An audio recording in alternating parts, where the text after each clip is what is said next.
Cobrapost investigation has revealed that Reliance Capital has, together with its subsidiaries Reliance Home Finance Limited, Reliance Commercial Finance Limited, and Reliance Corporate Advisory Services Limited, pulled off a massive fraud of over 14,344 crore rupees.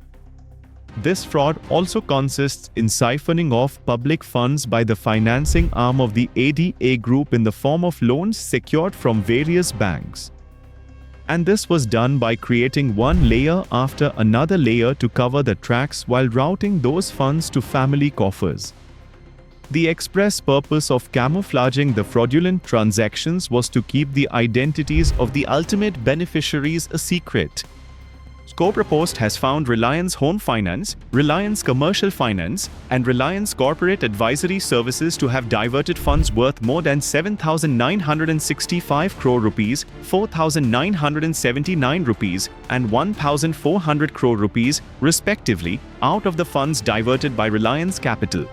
The source of these funds, you guessed it right, was 37,000 crore rupees that Reliance Capital, along with Reliance Home Finance, borrowed from various banks which they didn't bother to repay.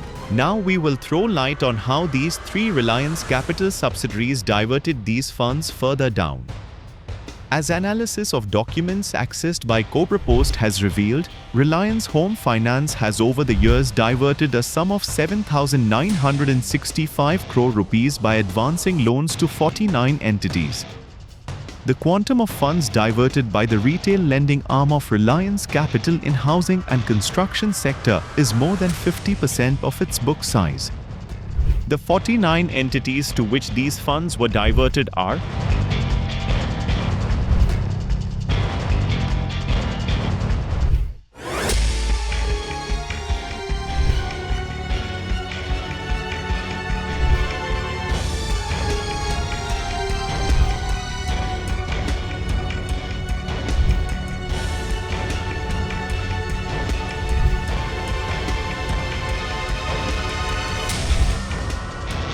You heard it right. One of the companies involved in this fraudulent diversion of public funds is Vadhavan Holdings Private Limited, owned by the Vadhavan brothers of Devan Housing and Finance Limited. In a typical round-tripping exercise, however, the diverted funds found their way to 14 Dhirubhai Ambani Group companies, making themselves as much richer at the expense of the lenders and the shareholders of Reliance Capital. The list of beneficiary companies compiled by Cobrapost has all big and smaller from the Dhirubhai Ambani Group stable. 4 of these companies shared among themselves more than 7,712 crore rupees in diverted funds, with Reliance Capital receiving 2,359 crore rupees, Reliance Commercial Finance 2,278 crore rupees, Reliance Infrastructure 1,559 crore rupees, and Reliance Home Finance 1,514 crore rupees. The rest of the companies are: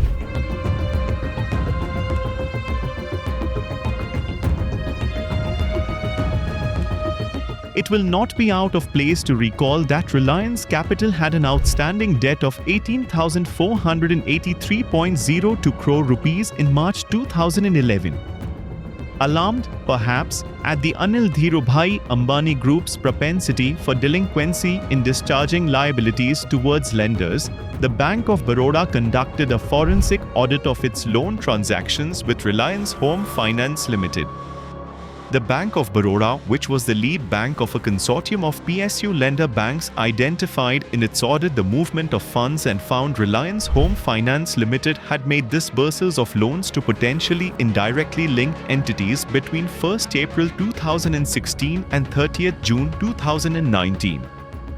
This finding implies that the Reliance Capital failed to comply with the mandatory requirements of reporting related party transactions to the Securities and Exchange Board of India. Bank of Baroda's forensic audit was damning in its findings, which can be summed up as follows. The audit identified 8 borrower entities which were earlier classified as related parties of Reliance Power Limited and Reliance Infrastructure Limited and reflected as such in the books of Reliance Home Finance Limited. However, Shortly before the disbursal of these dubious loans, these entities were reclassified as non-related party. Reliance Home Finance Limited then disbursed these 8 reclassified entities a loan of 1,323.43 crore rupees. The audit report also averred that these entities did not have any business, let alone cash flow streams, which means they were simply shell companies created to route the funds disbursed to them in loan by the consortium to Anil Ambani-owned group companies. Another striking finding of the Bank of Baroda audit was that most of the companies have a common address and email ID. In many cases, these companies have common or cross-shareholding.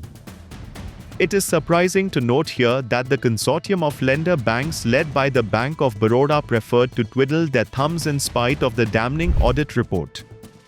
They did not invoke the corporate guarantee given by Reliance Infrastructure and Reliance Power to recover the unpaid dues or file an FIR under the various provisions of the Companies Act of 2013 and Bharatiya Nyaya Sanhita for fraudulently siphoning off funds worth 1,323.43 crore rupees to shell entities even when they had solid evidence.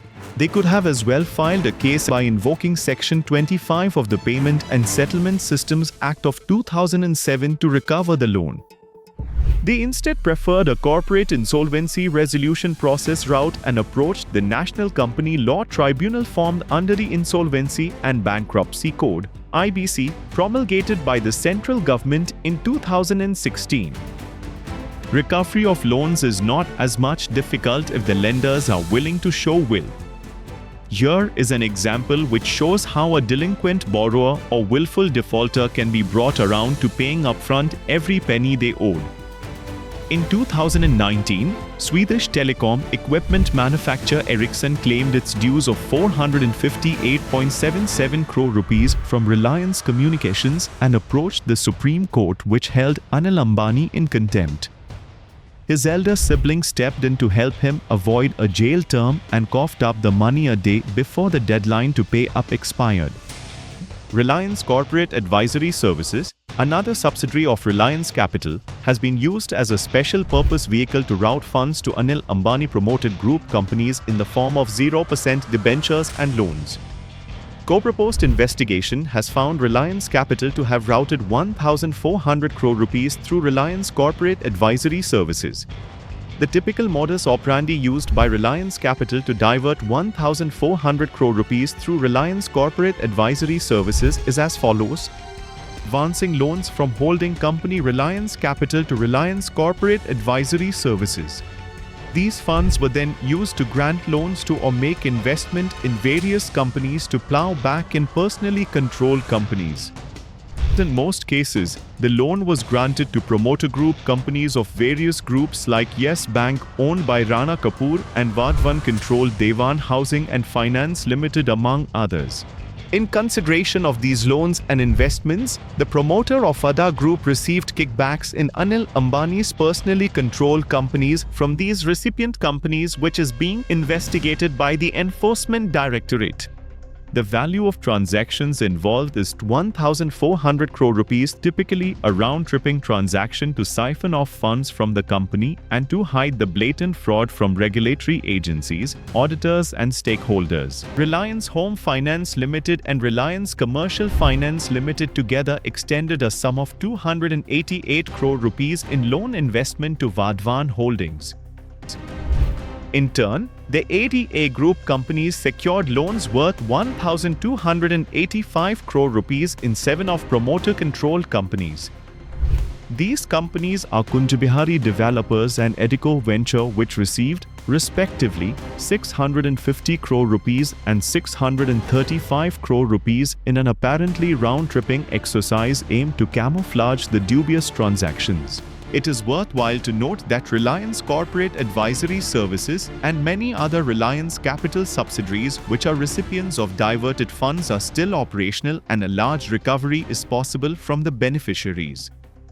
Instead of taking punitive action against Anil Ambani and the key managerial personnel as provided under the law, the lending public sector banks strangely chose to approach the National Company Law Tribunal. The tribunal approved a bid of 9,861 crore rupees placed by the Mauritius-based Indusin International Holdings Limited to acquire Reliance Capital and its subsidiaries, almost 2.5 times less than the admitted claim of over 26,089 crore rupees in outstanding dues. Indusin International Holdings is owned by Hindujas. The settlement has left investors high and dry, even as the lenders got a massive haircut of 16,222 crore rupees. You are watching Cobrapost Expose on ADA Group. For more details, please log in to cobrapost.com. This video was automatically generated by an artificial intelligence system using Heian and may contain inadvertent errors and inconsistencies, despite our best efforts at accuracy and quality. We recommend that you peruse and verify the information in this video with the corresponding published story on cobrapost.com.